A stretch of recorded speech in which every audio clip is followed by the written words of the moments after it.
Subscribe now and press the bell icon. Never miss an update. नमस्कार friends, राष्ट्रीय blind YouTube channel में आप सभी का स्वागत है। अगर आप चैनल पर नए हैं तो आप सभी से रिक्वेस्ट है कि आप हमारे चैनल को सब्सक्राइब करें, बेल आइकन को ऑल पर सेट करना बिल्कुल भी ना भूलें ताकि हमारे आने वाली वीडियो की नोटिफिकेशन सबसे पहले आपको मिल सके। अगर आपको हमारी वीडियोस अच्छी लगती हैं तो वीडियोस को लाइक करें, शेयर करें और कमेंट में अपना फीडबैक देना बिल्कुल भी ना भूलें। आप हमारे चैनल के अबाउट में जाके हमारे व्हाट्सएप ग्रुप का फॉर्म फिल करके हमारे व्हाट्सएप ग्रुप का हिस्सा बन सकते हैं। फीमेल्स के लिए अलग से एक व्हाट्सएप ग्रुप है, तो आप फॉर्म भर के उसमें ऐड हो सकते हैं। साथ ही हमारे चैनल के अबाउट में हिंदी ऑडियो शायरी एक दूसरे यूट्यूब चैनल का भी लिंक है, आप जाकर उसको भी सब्सक्राइब करें। हमारे टेलीग्राम चैनल और हमारे व्हाट्सएप चैनल का लिंक भी आपको अबाउट में मिल जाएगा, आप वहां से ज्वाइन कर सकते हैं। इसके साथ ही अगर आप अपनी वीडियोस के लिए कोई म्यूज़िक चाहते हैं तो हमारे टेलीग्राम चैनल का लिंक अबाउट में दिया हुआ है, तो आप हमारे Telegram channel audio music factory को वहां से ज्वाइन कर सकते हैं। तो आपका ज़्यादा समय न लेते हुए अब ले चलती हूँ आपको वीडियो की ओर।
यह कार्यक्रम काल्पनिक घटनाओं पर आधारित है, जिसका किसी घटना या फिर किसी व्यक्ति से कोई संबंध नहीं है।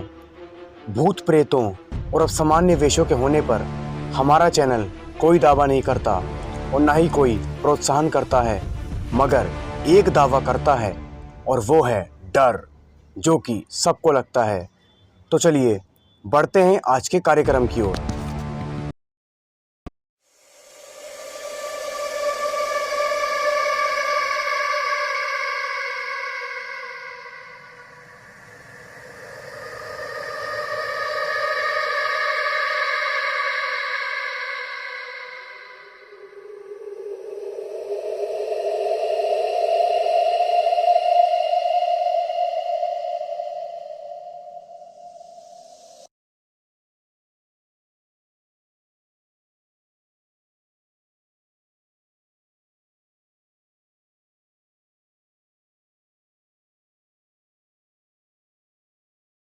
आइए आप लोगों को एक बार फिर भूतों के साम्राज्य में ले चलता हूँ, भूतों से मिलवाता हूँ और एक सुनी हुई काल्पनिक घटना सुनाता हूँ।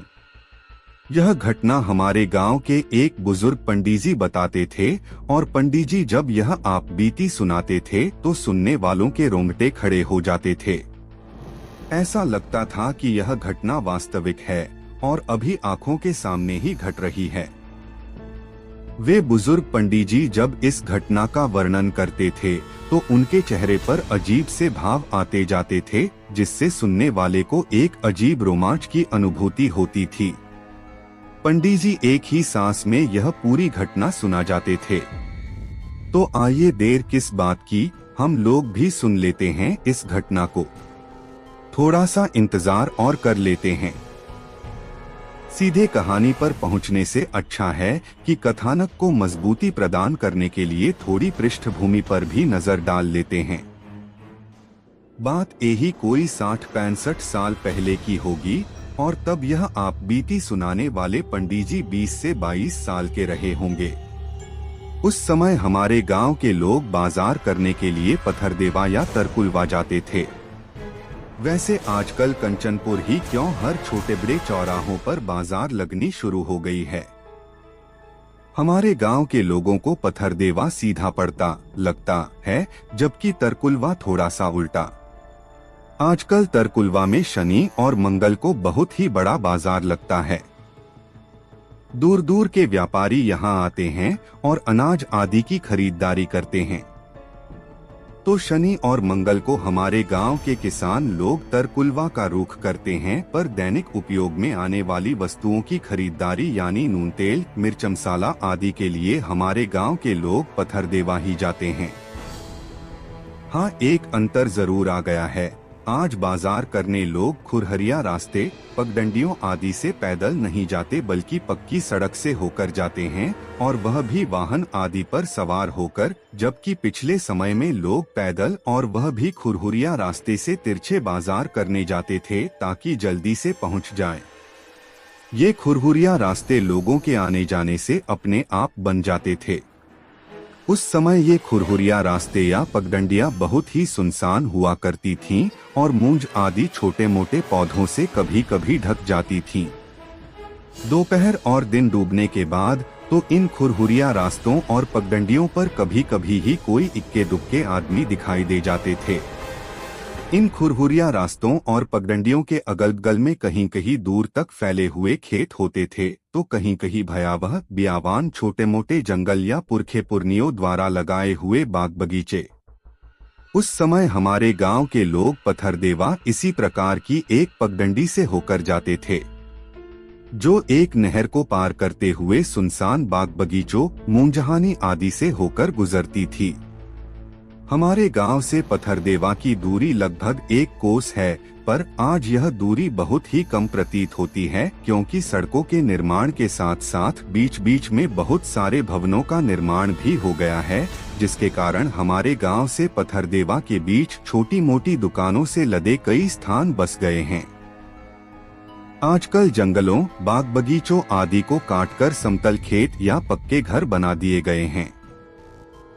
यानी सब मिलाजुलाकर कहूँ तो पथरदेवा हमारे गांव से ही समझिए दिख रहा है। तो आइए अब मझिया वाले बाबा की जयकार करते हुए हनुमान जी की दुहाई देते हुए सीधे कहानी की ओर रुख करते हैं। पंडित जी की उस रोमांचक भूत ही कहानी को अब और भूत ही न बनाते हुए सुना ही देता हूँ। एक बार की बात है कि हमारे गांव के वे पंडित जी पथरदेवा बाजार करने गए। दिन ढल चुका था और शाम हो गई थी। पथरदेवा में उनका ममहर भी था। बाजार में उनके मामा मिल गए और उन्हें घर चलने के लिए आग्रह करने लगे। पंडित जी ने कहा कि फिर कभी आऊंगा तो घर पर चलूंगा, अभी मुझे कुछ जरूरी सामान लेकर घर पर जाना है, क्योंकि मैं अक्सेरुआ अकेला आदमी हूँ और घर के साथ गाय गोरू की भी देखभाल करनी है। पर पंडित जी के मामा माने नहीं और उन्हें अपने घर पर लेकर चले गए। पंडित जी जल्दी जल्दी में मामी का दिया हुआ भुजाभरी खाए, रस पिए और फिर आने का वादा करके वहां से चलने को हुए। उनके मामा ने कहा कि रात हो चुकी है, कहो तो मैं चलकर छोड़ देता हूँ या रुक जाओ, कल चले जाना। पर पंडित जी को तो अपनी गाय दिखाई दे रही थी, जो दोनों जून लगती थी और एक वड़ यानी एक आदमी के अलावा वह दूसरे को दूहने नहीं देती थी, हो गई थी। पंडित जी अपनी निडरता का परिचय देते हुए मामा से बोले कि मैं अकेले चला जाऊंगा, आप कष्ट न करें। इतना कहकर पंडित मामा के घर से निकलकर अपने गांव की ओर चल दिए। अब लगभग रात के 8 से 9 बज चुके थे। जिस पगडंडी से होकर हमारे गांव के लोग पथरदेवा आते जाते थे, वह पगडंडी एक बहुत ही घनी और भयावह बगीचे से होकर गुजरती थी। इस बगीचे में आम, महुआ, जामुन इत्यादि पेड़ों की बहुलता थी, पर बीच बीच में कहीं कहीं बरगद जैसे बड़े पेड़ भी शोभायमान थे। इस बगीचे को मझिया वाली बारी के नाम से जाना जाता था। यह बारी बगीचा सिधावे नामक गांव के पास थी। आज भी इसका नाम वही है, पर इसका अस्तित्व खत्म होने की कगार पर है। लगभग सारे पेड़ काटे जा चुके हैं। आज हम भले कहते फिरते हैं कि एक पेड़ 100 पुत्र समाना, पर मन का भाव रहता है 100 कांटों पर एक भी न लगाना। शायद हमें पता नहीं कि इन पेड़ पौधों की हत्या कर हम अपने वजूद को ही मिटाने पर लगे हुए हैं। जब हमारे गांव के पंडित जी इस बगीचे में पहुंचे तो उनकी हिम्मत जवाब देने लगी। उनकी सांसें तेज और शरीर पसीने से तरबतर। कारण यह था कि पगडंडी पर आगे भूत प्रेतों का जमावड़ा था और वे चिक्का, कबड्डी आदि खेल खेलने में लगे हुए थे। उन भूत प्रेतों के भयावह रूप, उनकी चीख पुकार, मारपीट किसी भी हिम्मती और हनुमान भक्त को भी मूर्छित करने के लिए पर्याप्त थी। पंडित जी की सुने तो लगभग 100 से ऊपर भूत भूतनी थे और ऐसा लग रहा था कि मेला लगा हुआ हो। भूत प्रेतों की डरावनी आवाज सुनकर ऐसा लगता था कि कलेजा मुंह को आ जाएगा। पूरा शरीर कांपने लगा था। मुंह से आवाज भी नहीं निकल पा रही थी कि हनुमान चालीसा ही पढ़ा जाए। पर ये भूत प्रेत पंडित जी से अनजान होकर खेल खेलने में ही लगे हुए थे। खैर पंडित जी भी बहुत ही हिम्मती थे और रात रात को खेतों आदि में रहकर पटौनी, सिंचाई आदि करने के साथ ही आवश्यकता पड़ने पर ये खेतों में बनसकटियां डालकर सो भी रहते थे। पंडित जी थोड़ी और हिम्मत किए और एक पेड़ की आड़ में खड़े होकर तेज सांसों से मन ही मन हनुमान जी को गोहराने लगे। उनकी सांस तो बहुत ही फूल रही थी, पर करें तो क्या करें। वे अपने सांसों पर काबू करने के साथ ही यह सोच रहे थे कि कब ये भूत रास्ते से हटें और मैं लंक लगाकर भागूं। तभी उन्हें कुछ याद आया और वे मन ही मन हंसे। उनके दिमाग में कौन था कि अरे यह तो मझिया वाले बाबा का क्षेत्र है, फिर मैं क्यों डर रहा हूँ। अभी वे मन ही मन यही सोच रहे थे कि तभी अचानक उनके कानों में खड़ाओं की चटचट की आवाज सुनाई देने लगी। खड़ाओं की आती इस आवाज से उनका डर थोड़ा कम हुआ और कुछ हिम्मत बंधी। धीरे धीरे वह आवाज और तेज होने लगी और देखते ही देखते उनके पास एक स्वर्ण शरीर का लंबा चौड़ा व्यक्ति, जो केवल एक सफेद धोती पहने हुए था और उसके कंधे से सफेद गमछा झूल रहा था, प्रकट हुआ। उसके ललाट का तेज उस अंधियारी रात में भी स्पष्ट दिख रहा था। उस अलौकिक आत्मा के दर्शन मात्र से पंडित जी पूरी तरह से बेखौफ और आनंदित हो गए और बार बार उस स्वर्णिम विराट पुरुष के मुखमंडल की ओर नजर ले जा रहे थे। पर उस विराट पुरुष के मुखमंडल पर इतना तेज था कि पंडित जी की आंखें टिक नहीं पा रही थीं और चौंधिया रही थीं। पंडित जी के अनुसार उस महापुरुष के पूरे शरीर से ही आभा निकल रही थी। पंडित जी अभी कुछ कहते उससे पहले ही उस अलौकिक पुरुष ने पंडित जी से पूछा, आपको डर लग रहा है क्या? पंडित जी ने स्वाकारोक्ति में केवल अपनी मुंडी हिला दी। फिर उस अलौकिक पुरुष ने कहा, डरने की कोई बात नहीं, आप तो निडर जान पड़ते हैं। खैर आप आगे आगे चलिए और मैं आपके पीछे पीछे आपके गांव तक आता हूँ। उस अलौकिक पुरुष की इतनी बात सुनते ही पंडित जी तेज कदमों से पगडंडी पर चलने लगे और उनके पीछे पीछे वही खड़ाओं की चटचट की तेज आवाज। दूर दूर तक भूत प्रेतों का नामो निशान नहीं और अब पंडित जी भी निडर मन से अपने मार्ग पर अग्रसर थे। पंडित जी ने बताया कि खड़ाओं की तेज आवाज आते ही सभी भूत प्रेत रफूचक्कर हो गए थे। जब पंडित जी गांव के पास पहुंच गए और गांव के पास की नहर को पार कर लिए तो घूमकर उस अलौकिक आत्मा से तेज आवाज में बोले कि बाबा, अब मैं चला जाऊंगा, आप अपने निवास पर वापस लौट जाएं। मेरे कारण जो आपको कष्ट हुआ उसके लिए क्षमा चाहता हूँ। उस समय वह आत्मा उनसे कुछ 20 से 25 मीटर की दूरी पर नहर के इस पार ही थी।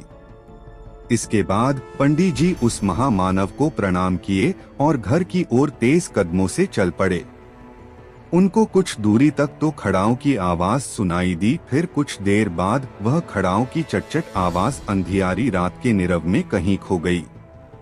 पंडित जी उस अलौकिक आत्मा का मन ही मन गुणगान करते हुए घर पहुँचे। वे बहुत ही प्रफुल्लित लग रहे थे।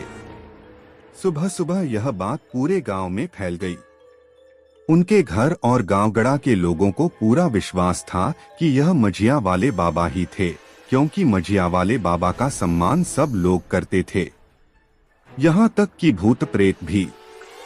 तभी तो उस रास्ते से कोई भी आसानी से कभी भी आ जा सकता था और भूत प्रेत भी मझिया वाले बाबा के डर से किसी का नुकसान नहीं पहुंचाते थे। हाँ, यह अलग बात थी कि इन भूत प्रेतों से लोग खुद ही डर जाते थे। धन्य है भारतीय संस्कृति, जिसे हर वस्तु में देवत्व नजर आता है। हर बगीचे आदि का एक अधिकारी देव होता है। तो मझिया वाली बारी के देवता थे मझिया वाले बाबा। आप भी मेरे साथ प्रेम से बोलिए, मझिया वाले बाबा की जय। महानुभाव, यहाँ दी गई कहानियां काल्पनिकता पर आधारित होती हैं। इन्हें मनोरंजन के रूप में पढ़े समझें, इन्हें दिल व दिमाग में न बैठाए। पर हाँ, साथ ही ये कहानियां आपको कैसी लगती हैं जरूर बताएं। आभार।